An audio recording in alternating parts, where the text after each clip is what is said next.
How much is your property worth? Well, that's exactly what we're going to explore today. We're going to talk about the common mistakes people make, the determinants that you need to value the property, and lastly, the way you actually do it. So let's start off on the top. Jaden, what are the common mistakes people make when valuing and appraising their own homes? Yeah, I think unfortunately with real estate, it can be a little bit subjective and it can be easy to get influenced by an agent. You might get a letter in the mail. You might have been told, well, I think your house is worth $2 million. And this can be a pretty common mistake because what we tend to find is the agents are pretty optimistic. They want to get a sale, obviously. So generally the value of your home is going to lie between what the agent thinks and potentially a bank valuation, which we're going to come back to later on. The next thing that, we find that can really incorrectly influence what you might think your home's worth is sort of looking at the wrong comparison. You're not comparing apples with apples. You need to look at a similar house in the same suburb with the same bedroom, same improvements, etc., which we're going to go through in a tick. And mostly the third reason that we find it, and our dad's been guilty of this, he's told us a few times, boys, my house is worth millions, it's worth heaps. I built it, I put every brick on there. And he's coming from a bit of a place of emotional and making emotional decisions. So that's another thing that can really give you a bit of a bum steer when you're looking at real estate. And really the reason why you want to value your home is to understand the equity. You might be looking at doing some renovations. You might be looking at investment property, or you might just be wondering, well, I've owned this place for 10 years. What's it worth? And the last reason why people get the valuation or might consider their property to be worth more than or less than what they think is they listen to the media. And I know when this happened with COVID, a lot of the media were saying property prices were going to tank and people were so worried about what their property is worth. So once again, the last thing to keep in mind is when you are considering what your property might be worth, don't let too many external influences such as the media influence what you might think it's worth. So Jaden, let's talk about the determinants. What are the things we need to look at when we are looking to value a property? So the best way to determine what your property is worth is to only look at recent sales. So within the last 3 to 6 months, properties that have sold in your exact suburb or within 2 kilometers of your home. You want to look at similar properties. So if it's an apartment, you need to compare it to apartments with 2 bedrooms, 2 car spaces, for example. If it's a house, you've got to look at 4-bedroom houses on the same size of land or smaller, ideally, in the same suburb. And also the improvements. You've got to look at, the number of bedrooms, number of garages, the types of kitchen. If your kitchen's brand new, it's shiny marble, Carrera marble, high end, you need to compare it to that. Or if it's sort of Laminex or, lino floors, then you need to compare it to similar houses because apples are apples, and that's how the banks and that's how ultimately sellers are going to determine what your property is worth in the future. Now, the other thing you want to look at is a property with similar land size. So if you've got a 600 square meter property and you're comparing with 200 or 1,000 lots, that's going to give you a very different outlook on the valuation because the value really is in land. Now, the other thing you also want to look at is with sales that have occurred been in the last 6 months, ideally 3 months. So if a property sold a year ago, it's not really a comparable sale when you're trying to understand what the market's willing to pay for the property in today's market. So usually within the last 3 months is ideal, stretching to 6 months, but no more than that sort of a time frame. Now, you also want to look at properties in similar condition. So if it's a brand new property, you want to be looking at brand new properties. One thing you do want to be careful of is not comparing with developer sales because developer sales are usually at a point where they restrict the value of the property. They say, we will not sell it for anything less than this. It's really probably not so much an open, fair market sale. So you want to be looking at properties that are being sold by real estate through normal market sales. So Jaden, what are things that you need to do when you are, so we know the things you need to look at when determining how to value a property. How can you actually complete the property valuation? What are the methods that you can use to get a property valued in today's market? Yeah, so number one, probably my favorite way of doing it is just looking at the sold section. It's as simple as going on realestate.com.au, domain, click sold, click your suburb, and update the filters. If you've got a 2-bedroom apartment, click 2-bedroom, 2 car space. Even you can put the internal square meterage, if it's a smaller one, if it's bigger, etc. And then you can kind of go through the sales and you have to manually look at, well, it generally orders it from the most recent to the oldest. But like Nathan said before, if you're comparing it to sales from 2019, it's not going to be right. If it's years apart, it's going to be difficult to determine that value. But the sold section is generally the best way. And even it's the same if you're buying, to go to the sold section, because at least you can actually see the amount that it's sold for compared to if you're looking for the for sale section, they're not going to list a price there. Now, this is my favorite one as well by far because it's so easy. You just go on realestate.com or domain.com, under the sold section, it's all there. You look at the recent sales and off you go. You know fairly confidently on what your property might be worth. So that's a quick and easy way. You can do it right now. You don't need anyone helping you out to do that. And once again, just be careful if you do find a property that you have found, just checking for the things we talked about earlier. So look at the land size, look at the quality of the home, make sure it's within a close enough distance of where your property is, and look at the factors that we talked about, the determining factors like we mentioned earlier. The second way you can look at are automated valuations. So these are computer generated ones. There's a couple of online tools you can use, like On the House. We also have access to RP Data CoreLogic. So if you need help with that, send us an email. We'll include an email address below. We can help you out with that. Now, the big pitfall with these are they are automated. They call an automated valuation model, AVM, and they're not always accurate. In fact, I'd use it as a guide at best. It'll generally give you a bit of a standard deviation. So I'll say Nathan's 1-bedroom unit in Marrickville is worth between $500,000 to $800,000, which is a pretty big gap. We think it's worth $750-ish.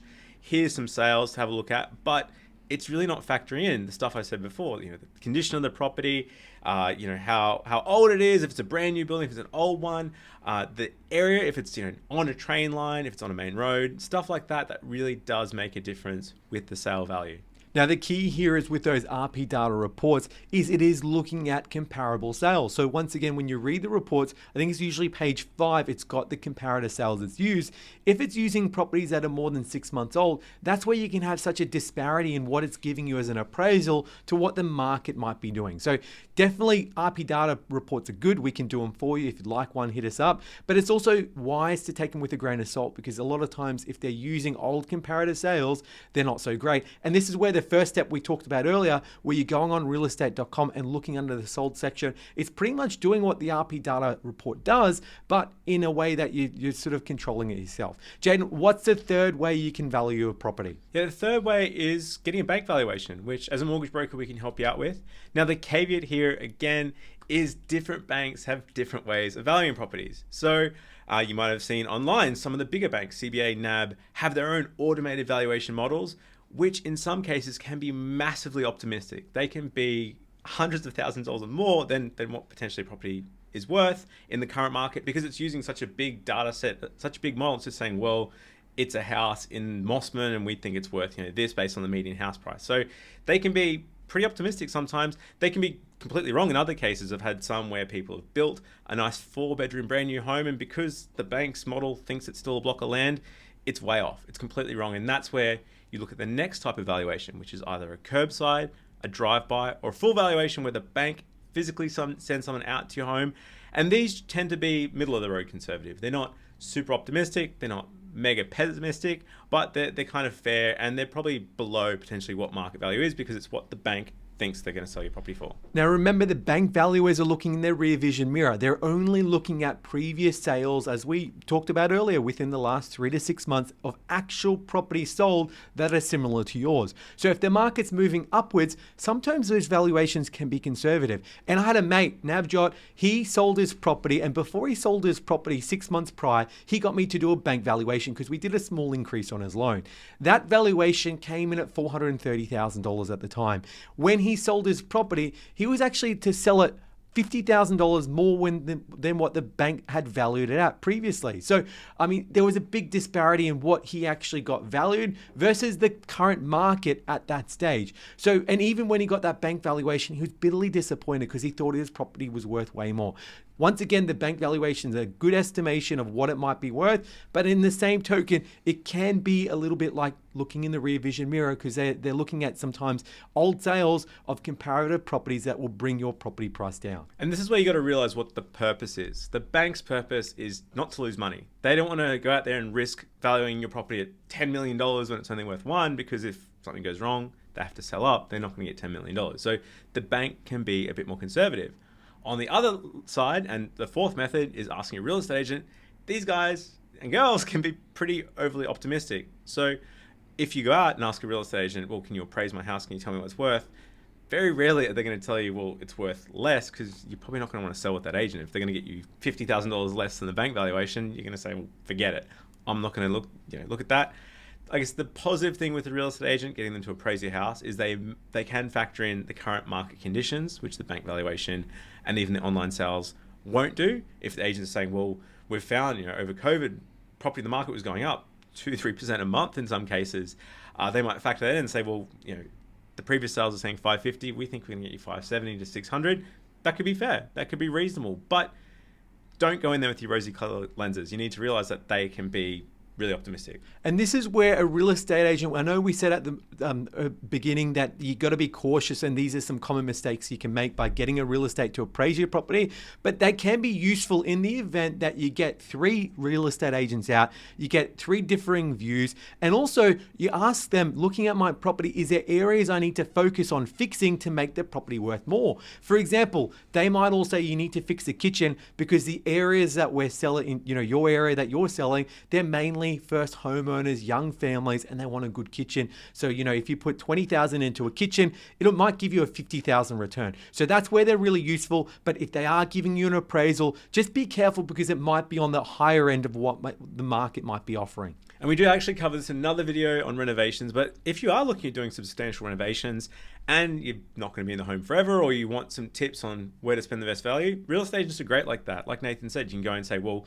we're going to do this sort of kitchen, we're going to do Hampton style, or we're going to do this type, we're going to change the tiles, the terracotta now, like, is that going to add value? And a lot of times the agents might say, you know what, the tiles don't matter. Like, you're spending $10,000 on something you probably don't need to, but I noticed there's no air conditioning or there's no lights, they're a bit dark.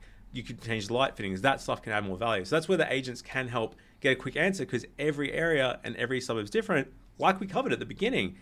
One suburb's going to be completely different to the next, and that's why you need to be comparing apples with apples. And this is key because we've had clients that have done major renovations to their property. We've sent bank valuers out there, and the banks haven't changed their valuation or assessment by the amount that they put in. So they might have put 100,000 towards the renovation. The bank might come back and say, oh, we think it's about 50 grand more. So you want to make sure if you are doing any improvements to the property that you're going to get the best bang for buck. Here at Hunter Galloway, we're mortgage brokers and deal with people Australia-wide. So if you're looking to appraise your property, understand the process, or looking to get into the market, we can help. Give us a call on 1300 088 065. There's no cost for the service. We work with people Australia-wide, and we're a mortgage broker. You can visit our website, huntergalloway.com.au, fill in a contact form. Guys, thanks for watching today. Leave a comment down below if there is anything you'd like us to talk about next, and we'll see you next time.